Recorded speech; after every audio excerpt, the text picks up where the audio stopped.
عسلامة، مرحبا بكم. أنا عرفات بن مرزو، ونحن في حلقة جديدة من إيكولوجيا بودكاست. الحلقة هذه هي إنتاج مشترك بينات ستارت اب وايز وبينات فونداسيون هاينريش بول، وأنا سعيد إنه باش نقدمها مع زميلتي إيميلي سرزام.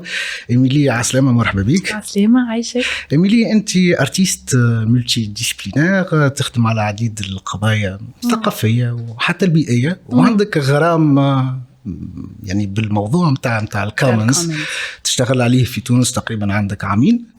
أقل شوية، نص عام. أي أما نخمم ونخدم يعني أبار معناتها وحدي على الكومنز في معناتها لي بروجي واللي براتيك ارتستيك متاعي مع الهاينريش بول في الريشيرش عندي نص عام. واضح. باهي، دونك اليوم إيميلي باش نحكيو على زوز مواضيع مهمين. الموضوع الأولاني اللي يتعلق بالكومنز في حد ذاتهم كطريقة متاع عيش، متاع تنظيم مشترك، من اللي خرجنا منك الكونسيبت كلاسيك متاع الدولة، متاع رأس المال، متاع السوق. والموضوع الثاني كيفاش طرق التفكير السائدة اللي عموما مبنية على تصور رأسمالي، كيفاش نجم تعطينا نظرة مغايرة للواقع، وكيفاش إذا نحاولوا نغزروا بطريقة مختلفة نجموا نفهموا عديد التجارب وعديد الطرق اللي تخلي العباد نجم تتعايش خير. دونك باش نحاولوا نقسموا الساعة هذه مع بعضنا في حضور ضيفنا اللي هو السيد دافيد بولييه، وباش نحاولوا نقوموا بها باللغة الإنجليزية على خاطر دافيد he's coming from United States. Hello, sir. It's a pleasure to be with you. How are you? I'm excited to be in Tunis for the first time.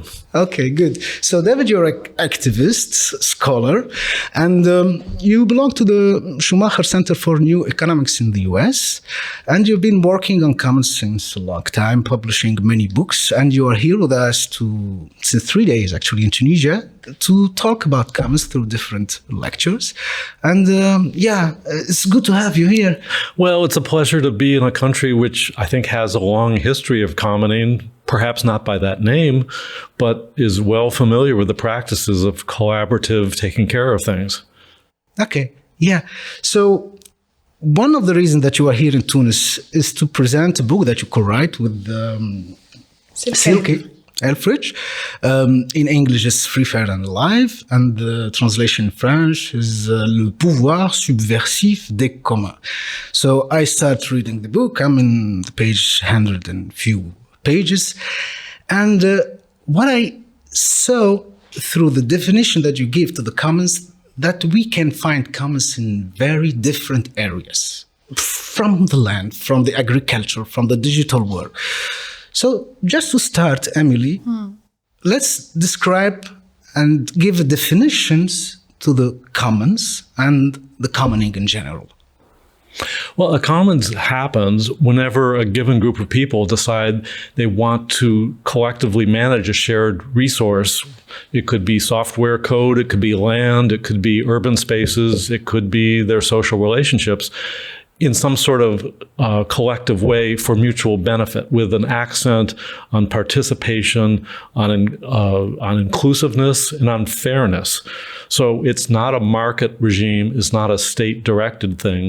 It's a voluntarily autonomous social organism, you might say. And I think it's the default way of governing things in human history for the human species. It's just in the past 200 years of market capitalism that we've had this conceit that the individual is autonomous unto himself, when in fact science and biology tells us we're all deeply interconnected and entangled and interdependent in each other, and that's how life is. So the commons asks us to make a rather profound worldview shift from Western capitalist modernity, and to realize that we're mutually part of this web of mutuality. Can we understand that? That's part of the challenge of the commons. Yeah, when we see in Tunisian, for example, experiences and initiatives, we can see many examples of commons, without putting words of commons. So what do you think, Emily? Yeah, practices of cooperation. Now, while you were speaking, I'm thinking of the tradition in many households on Fridays to make a kusksi for people to come, especially for the poor within the Muslim community. So you basically have a little room before your private area of the house begins, where you can put a big bowl of couscous and people can come and eat without necessarily being seen by the owners of the house. So there's also this intimacy, no shame related to it. I think there are a lot of these gestures of care and of sharing wealth, of redistributing wealth. Well, sharing and caring are, of course, key aspects of the commons, but I would say the commons goes a step further as kind of a social institution that has ways of protecting its sharing and cooperation so that it can't be co-opted or appropriated by, say, a business or by the government. It's something that has its own integrity and autonomy from the bottom up as a human social activity. So that's what really distinguishes it. And it's kind of a pre-political activity. It's not political as such. It's not an ideology. But sometimes that behavior runs up against what the state wants or what the market wants. And in fact, the state and the market, with its vision of growth and market activity and raising money through tax money through growth, sometimes wants to appropriate the commonwealth of the commons. That's called enclosures of the commons, where outsiders try to basically steal what belonged to a group of people. So a commons must be committed to stewarding and protecting their shared wealth so that it doesn't get stolen. In Tunis, there is a new, word, which is civil society. We start evolving inside civil society since 2011.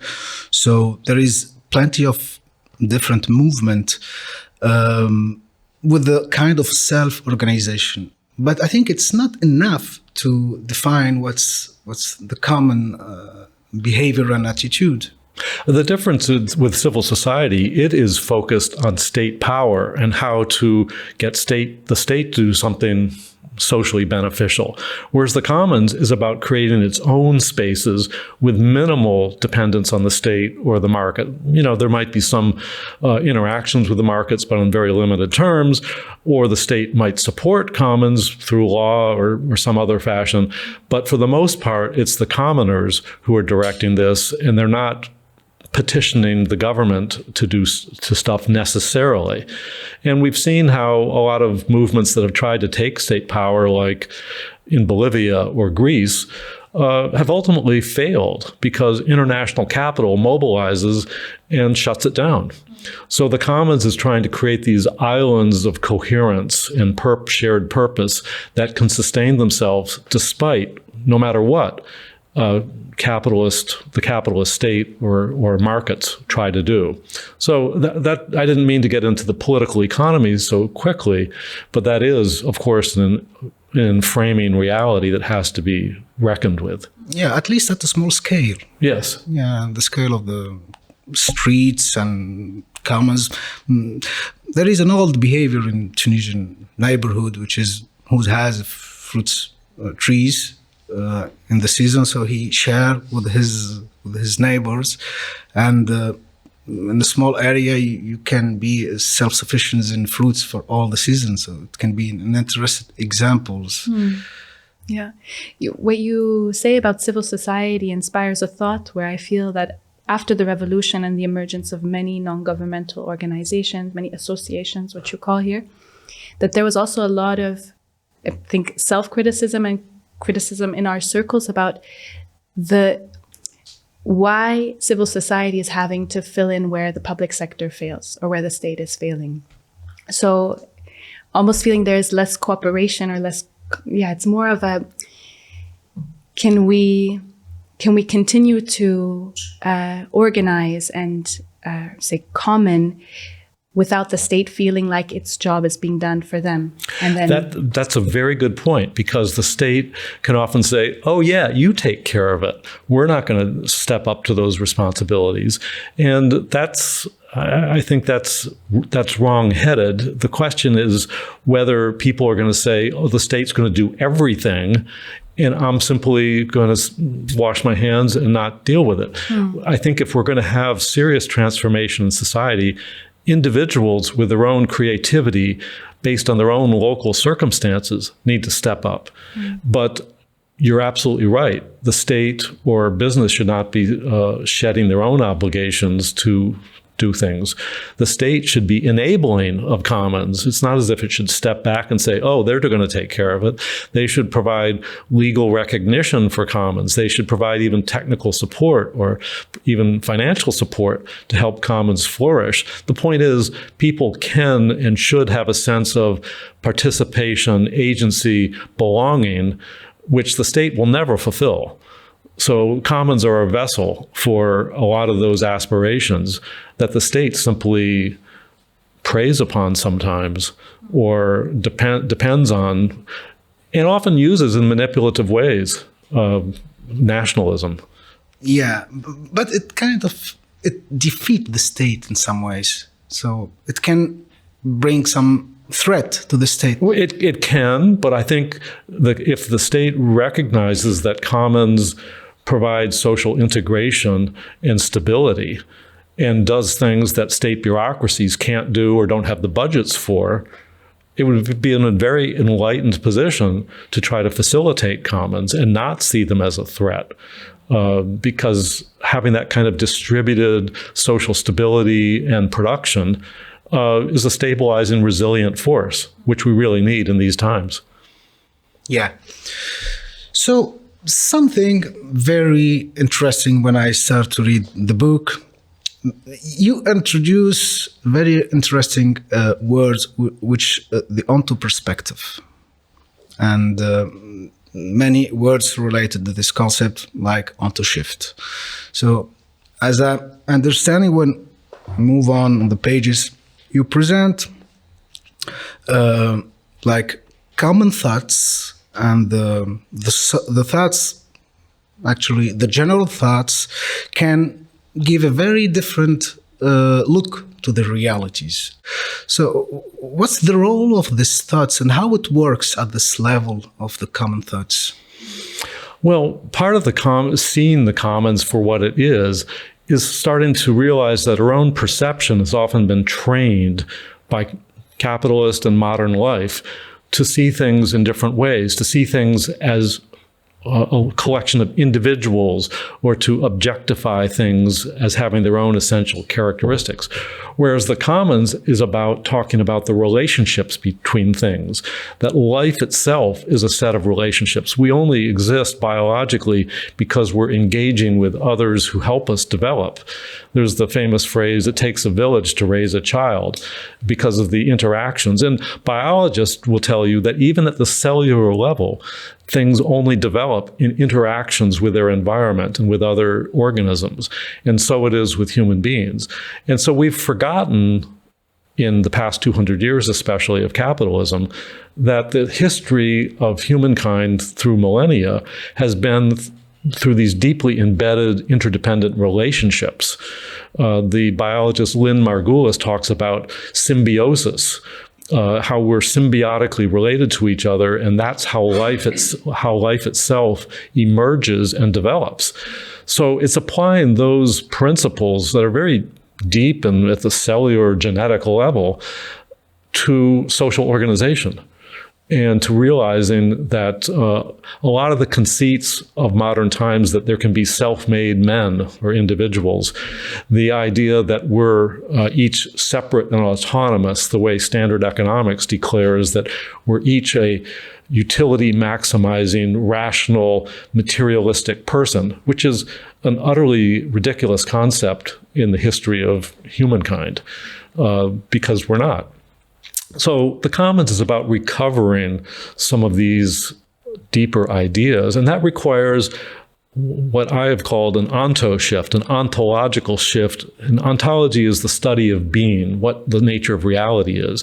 And we need to sort of have a dramatic shift in how we understand reality, in seeing these relationships as more primary than the individuals themselves, because the individuals are creations of the context.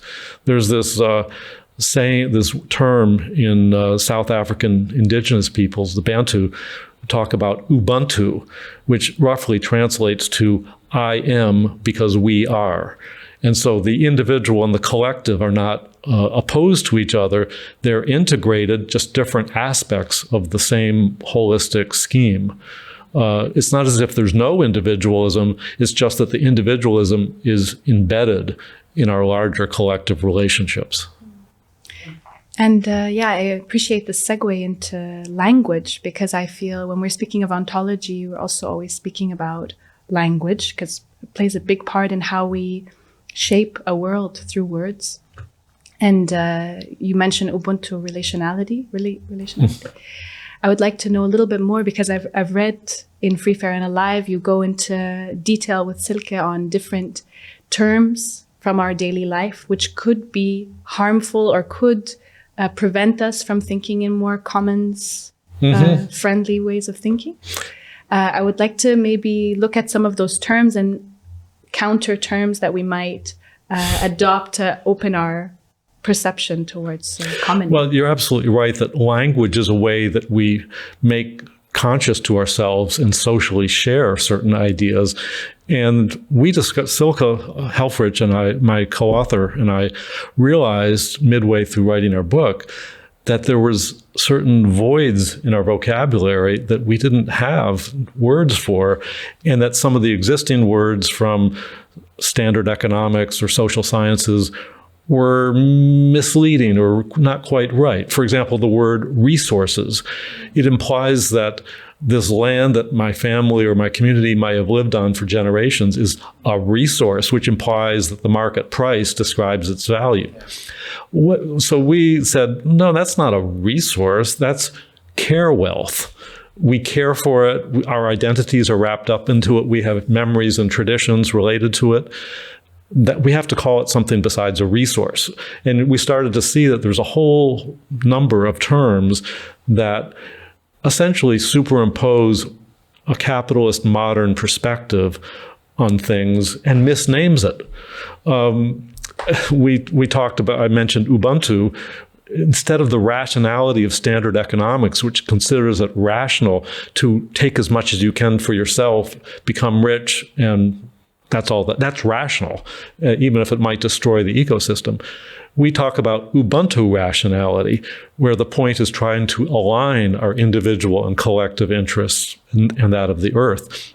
So another term that we invented, and we talk about, instead of the individual or I, the nested I, because we're nested in these larger collectivities of history, intergenerational, or our immediate community, or our relationships with the earth.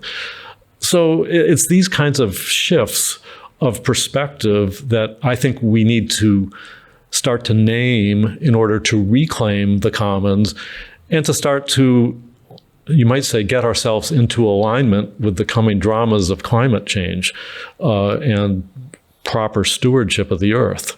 Because we've seen how the history of standard economics and the values and relationships that it implies are just dysfunctional and destructive. So I see the commons as helping to help us to achieve a mind shift, a perspective shift through a different understanding of who we are as human beings and our deep relationships. But it's a huge flow of ideology, of concept that take the humanity to see the world and the reality from this perspective. So we have to face politics, economy, religion. So how we can do this and check actually the common thoughts, common perceptions? Well, of course, this is a big order, but I think there's, especially in countries like Tunisia, there's a historical memory already here. And if you believe in epigenetics and some of these traditions, it's not so long ago that we lived these different ways. I think we've forgotten. It's been papered over by the conceits of modernity that life is just a transactional consumer society. So I think recovering the past is part of the issue. But in other ways, it's devising new social provisioning forms for meeting our needs besides just the market. And that will require some difficult work, especially since we're embedded in a society that's often hostile or indifferent to developing this different perspective. But as I say, there are certain communities, indigenous peoples, traditional communities, and even in the modern context, open source communities that understand this relationality and are developing their own types of institutions to protect them and advance them. Let's give an example in the on-to-shift concept. So I think you can see this in things like community land trusts or community supported agriculture. You see it in some alternative local currencies that are invented to keep value within the community. I mentioned the digital world. There's rife examples there, from the open source world to wikis and Wikipedia to collaborative websites and all sorts of online sharing, the Creative Commons licenses that allow images or music or text to be shared legally without permission or payment. So there's a lot of examples in which this is popping up. I think it's far more robust than people realize. It simply isn't named and incorporated as examples of commons. So this is not a utopian idea. It's a real idea that is already there. It's just not culturally legible. We haven't started to surface it as something we talk about with the vocabulary and naming of it. I'm inspired to think of how certain ideas like the land trust, like digital commons, can be translated to specific local examples. Because also we're talking about land trusts, I wouldn't know how to translate that into the Tunisian context or even give that a name. Or there's different constellations or different structures for people to organize in agricultural contexts. But I want to think completely out of these systems or structures and just think on a very local level. So it inspires me to think of a community in the south of Tunisia in an area called Shnini, Tatawin, where you have mainly Amazigh communities, so indigenous people of North Africa. And it's a very arid region. So agriculture is, historically, it's been quite, I would say, it's not very productive. It doesn't have this colonial history of mass agriculture like in other regions. So many people, many families will have single trees of olives in valleys. Family trees that go back centuries. And every year, the olives are harvested and they're brought to the community mill, which is run by one person and a camel. And when I visited this mill, I was very inspired to see and also reminded of alternative currencies, of how the transactions took place. So families will bring their olives, the olives will be pressed, the oil is in a way seen as a currency, which is used to pay the person who runs the mill. Part of the oil is given back. The person who runs the mill will sell that oil to get feed for his camel. So it's this kind of holistic. It's a socially embedded system, and I would differentiate a market like that from capitalism, where the whole point of capitalism is to make money from money and to extract it. Where here, the market is simply recirculating in the community and not being appropriated. And making sure that wealth remains within the community. Exactly. But I think of other similar types of local examples in New Mexico in the United States. The Hispanic communities often have these irrigation canals called acequias, and it's a community stewarded resource where people collectively clean out the canals. They allocate who can use how much water. And so in a very arid region, people have enough water. And there isn't the presumption, as there is in modern capitalist markets, that you can extract as much as you can if you can somehow secure the legal rights through the state. So there's a built-in system in the commons stewardship of water to protect the ecological limits of usage and to protect it carefully. And that's sort of an ethical shift that the commons also brings to it. And it's described in the community you just described, because people realize they're in it for the long haul, not just a rip and run exploitation scheme. The example in Mexico is interesting because it also might have a linguistic connection to the south of Tunisia, where irrigation in the oasis is also managed in a similar way, where you call the channels which are dug to divert or to channel water from natural sources to the oasis, or called sueqi. They're still called Silke. So again, it's about having this holistic perspective instead of simply a narrow, short-term, individual, transactional perspective, which is what markets are all about. Now, markets are different in that people have long-term commitments outside of the market, as opposed to simply being a market, a broker or a trader or a capitalist trying to make money, which they're just in it for the quick hit of money. These are very different types of markets. And I guess also the ontology or the spirituality plays a big role, because I'm again remembered of this community in Shnini, Tatooine, where when I spoke about the mill, the person who was showing me the mill said also in our culture, it's not usual that you pick olives from the tree. They fall to the ground and then you collect them, because it would be as if you were taking a baby from its mother before she's ready to birth. So already this idea of the interconnectedness of humanity and the embeddedness within nature. Our environment. There's some great examples in Bali of rice irrigation systems that were deeply integrated into their religious beliefs. And it had to be very sophisticated because they wanted to assure people had enough water at the right time, but they also there were certain pest control measures they needed to take, which were related to the water. And so they had elaborate religious traditions for describing who can take water when, and it was staged.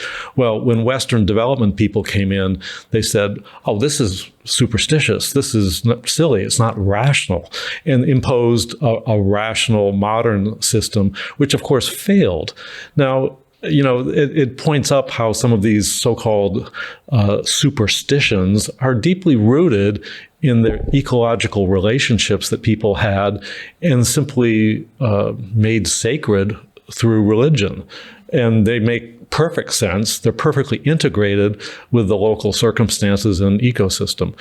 So I think, this is the kind of thing the Commons is trying to bring back, that the whole person is integrated with the system, as opposed to, oh, I'm just a market player trying to get the most from my transaction. It's a very different, that's the onto shift that we're talking about.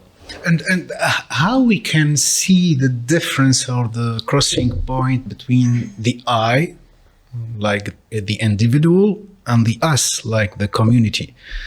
So in the common spirit, so how we can find the middle point between these two universes? I think that's a very important and sometimes challenging question, because individuals, some temperaments want more, are less willing to be more humble and give and take. But I think that's part of the negotiation of a commons, of people coming to realize they belong, and that has certain obligations as well as certain benefits. So it does require some changes in ourselves of getting out of this modern libertarian, I'll take as much as I want for myself because I'm a sucker if I don't. There's an acculturation issue that has to happen to recognize that we're part of larger collectives. And I'm not going to say that it's necessarily an easy process. Sometimes it's difficult, but I think that's the larger cosmic challenge that humanity faces right now in dealing with our cascading ecological crises. And also thinking of the commons as commoning as practices that happen often on a very local level, thinking on a more global level, I find often challenging, because I guess throughout evolution, we're also experiencing a shift from prioritizing maybe the issues, concerns of our direct communities to being aware of global suffering and being constantly connected to global communities. So I'm also often torn and thinking of how we can stretch our solidarity, to what extent we can stretch our solidarity. Yeah, and that too is a big issue, to the extent that the global economy has integrated us in ways in which we don't really recognize that many of the benefits of the modern economy are based on the suffering or exploitation of people somewhere else in the world. I think developing commons institutions can help broaden our empathetic capacities, but also there's the idea of federating transnationally various commons. The way in digital culture, open source communities, Wikipedia's tens of thousands of collaborators, there's open access scholarly publishing, which is a transnational phenomena. So I think there's the huge potential, especially with the internet, for developing this transnational sensibility and cultural ethic, if not a political ethic, because I think it may be one of the few ways for emancipation and dealing with our problems, because the nation state system, as constituted right now, is not getting us there. So to the extent that the commons can be a pace setter and a prod, the way open source software initially was kind of both a demonstration that an alternative way is possible, and that it's kind of a moral indictment of the existing system, that we do have other options. So I see the commons in that perspective in helping develop a different global sensibility. I'm interested to see the evolution of commoning and commons from psychology perspective. And from the side, we can recognize that each individual is carrying his own frustrations and his own, injuries, trauma. So in a larger scale, so this small part of frustration will be like exposing like a direction or like some kind of leadership. So it can take the community or the commons to an egocentric part or directions. So how we can manage this side of psychology and common psychology? I think that commons is about precisely getting beyond the prison of our ego. It's opening us up to be more trusting and vulnerable in positive ways. And that's the only way I think we're going to overcome some of our traumas. Instead of acting them out or reacting to them, we need to reestablish deeper, trusting, wholesome connections with each other. And I think the process of commoning is part of that. Again, I'm not suggesting it's a magic pixie dust that happens easily, but I do think the process of trying to understand other people beyond ideology, beyond other artificial social divisions, is a very constructive way forward. There's many examples of commons where communities that used to be struggling with each other started to have more serious, meaningful conversations. And I think that's the way trauma is going to be healed. And we start to reintegrate ourselves and become whole people again, instead of damaged, traumatized people.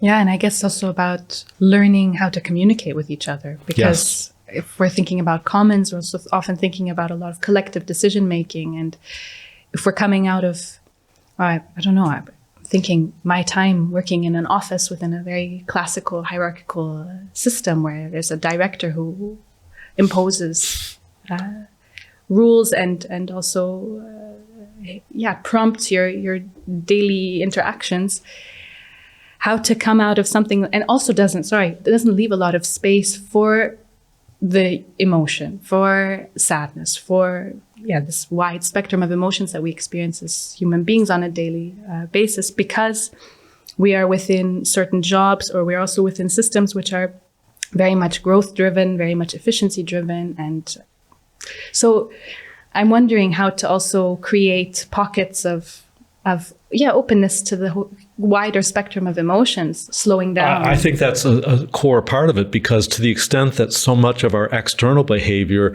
is driven by our unresolved inner pathologies, we have to heal those inner pathologies. And I think, obviously some people might need therapy, but I think the group process of commenting is a way to socially reintegrate in ways that have been destructive in modern capitalism, and the loneliness, the alienation, the reactivity, because we are so imprisoned by our ego.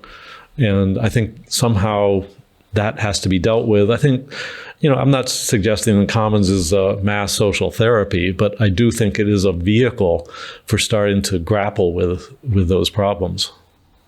So there is a lot of things to do or to have to be in a succeed common spirit, or to start very interesting common initiative. So one is just to be at least aware of his own trauma and to accept the fact that he has to be humble and he has to be in the sharing spirit. So there are a lot of things to have. No, but I think what you do, selective, you start where you are with your talents, with your passion, with your local circumstances. And I think it's about incrementally developing different relationships and identities and certain achievements. When you do it yourself and you start to belong to a group, a certain pride comes from that. A certain sense of stability and belonging comes from that.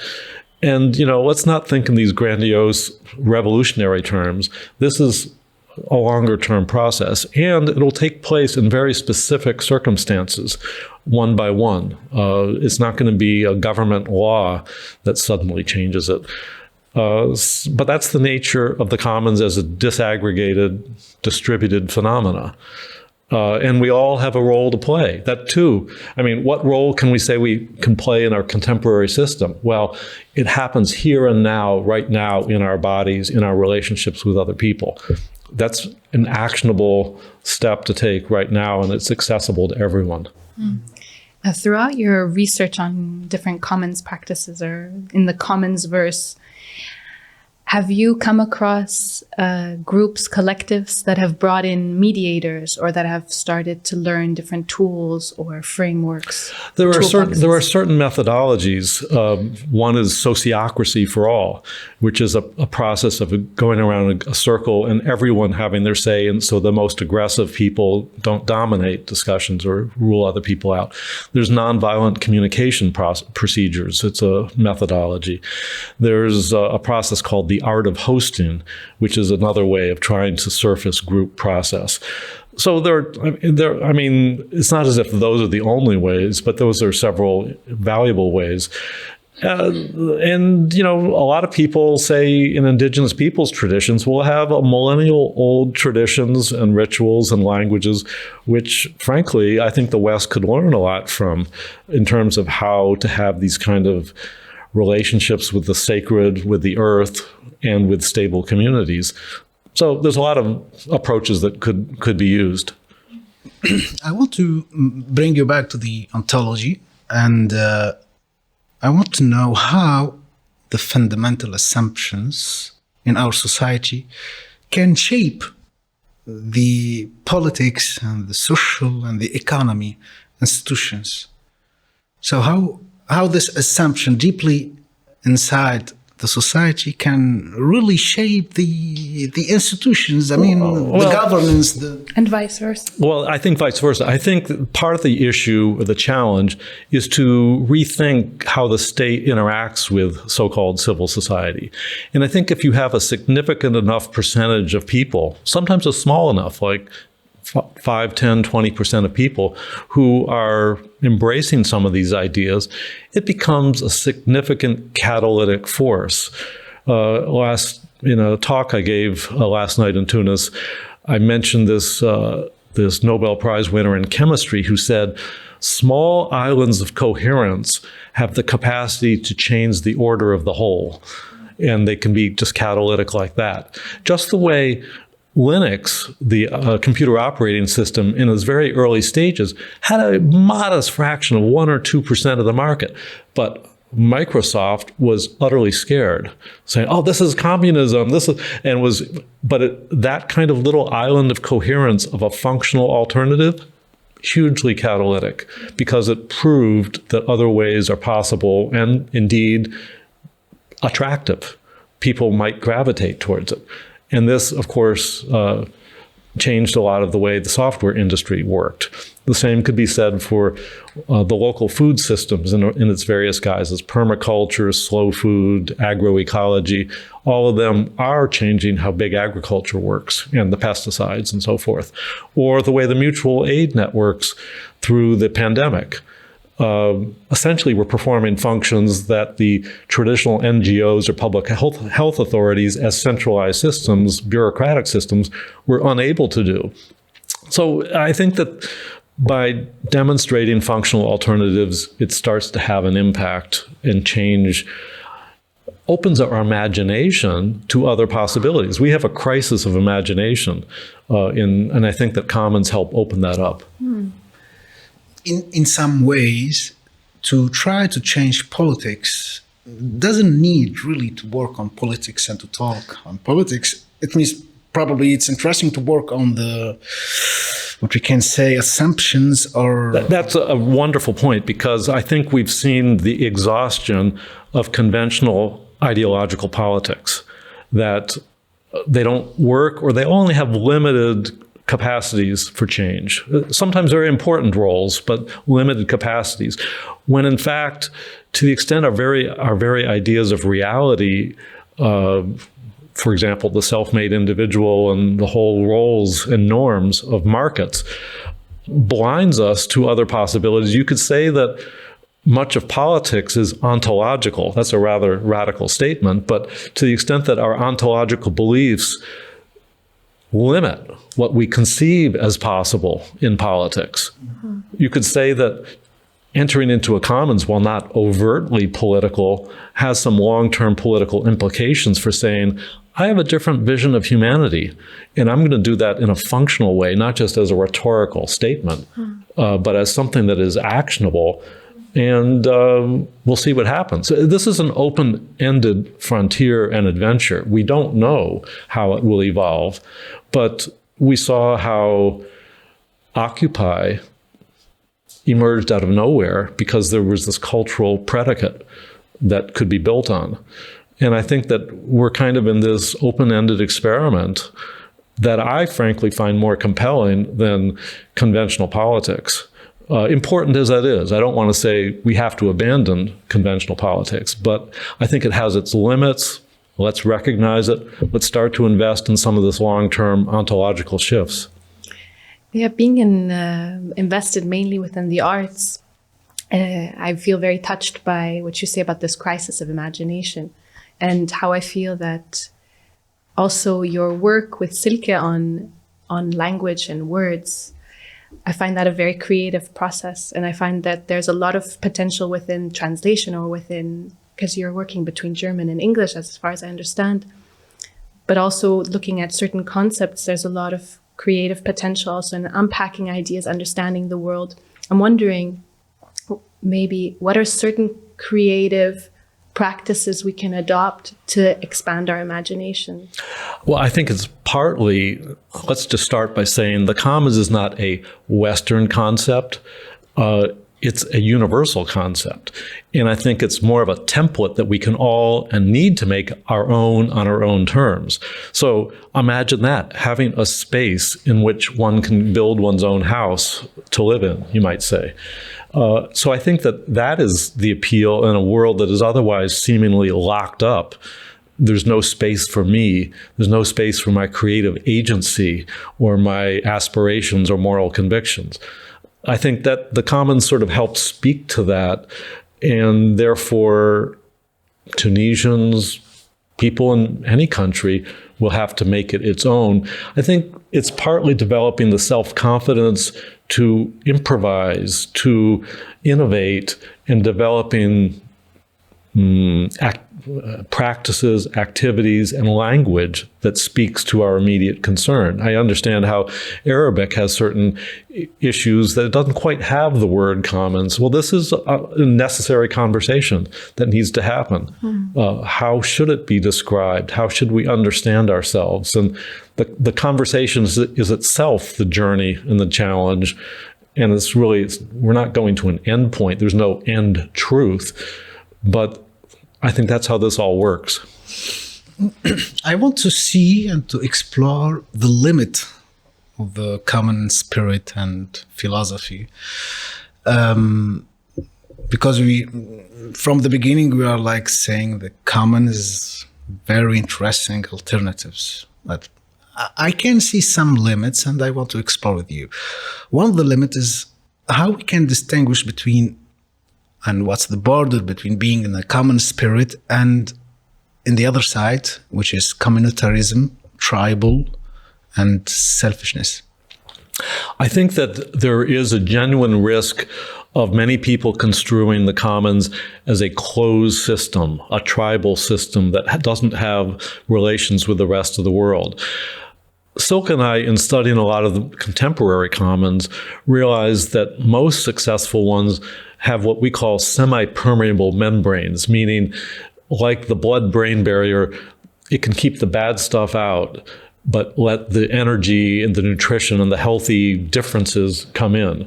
And I think any commons devises its own barriers for receiving nutritious input and creative external forces while protecting its own integrity over the long term. So I think it is a problem in the sense that a reversion to something that's simply pre-modern tribalism is fraught with dangers. I think we're too modern. We're too interconnected on a global scale. We live in the internet world. I think we need to find a new hybrid that combines a closed community, or what shall I say, defined, coherent communities of belonging, but are not simply insular or cults or something cut off from the rest of the world. I think that's really, for many potential commons, an unmet challenge that we need to be aware of, because a regression to tribal exclusivity is not the answer in a globally integrated world. Actually, the capitalism is pushing to the tribal enclosure because it's so cruel outside. So the people try to be well, exactly. And I think that we're not going to have a pure system of total what shall I say, insulation from capitalism. We have to find our stable, healthy relationship with markets while keeping out the appropriation and exploitation of capitalism. So this is a negotiation that has to happen. But let's just say the existing system feeds on isolation, alienation, which itself can feed into nationalism in unpleasant ways. I think finding ways for social integration and belonging to happen is important. Tribalism is maybe a step too far. And I think one word that I haven't heard yet is colonialism, or a colonial context, which we're in Tunisia. And I also know you're from the United States. So reading a lot of the stories from the book and speaking about the history of the United States and the alienation of land and dispossession of how that until today has a very scarring impact, but also I think strongly impacts mentality of people. And also I can see the struggles and maybe also the limits in staying within a local context, building this house, as you say, on very immediate local terms, and in the same way also finding ways to interact within this global context without feeling like one has to adopt other codes? I think this is part of the larger journey of recognizing that there's not a one world, the way neoliberal capitalism says, where we're all part of this global grid of consumerism. The world is a pluriverse. Let's recognize and celebrate these diversities of perspectives, because every commons, as I like to say, is about world making. It's about very distinctive intersubjectivities, relationships with each other in the earth, and so on. And so let's recognize the world as a pluriverse and build on that and celebrate that. You might say a different kind of cosmopolitanism than we've normally recognized, but I think that's the healthier route that we have to go. We still have 8 minutes. So I can just say one sentence that I read in the book, and then we can make the conclusion through it. So the next big things is a small of many things. Many small things. Yeah. Well, people often ask me, well, how do we scale the commons? And I sort of recoil from that word a bit because it implies a centralized hierarchical movement that is directing things or something. And because that's, of course, the way we do it in the industrial modern world. But Silke and I came to realize in writing the book that we reach that influence and scope of influence through the process of emulating and federating. We emulate in our own circumstances, in our own appropriate scale, but we federate horizontally, meaning we have communication and support and co-learning with others in different locations. And the way, once again, the digital world has pioneered a lot of this, where you have these transnational networks that are devising knowledge systems or designs for motor vehicles or furniture or electronics and so forth, why can't we have that for land reform and access?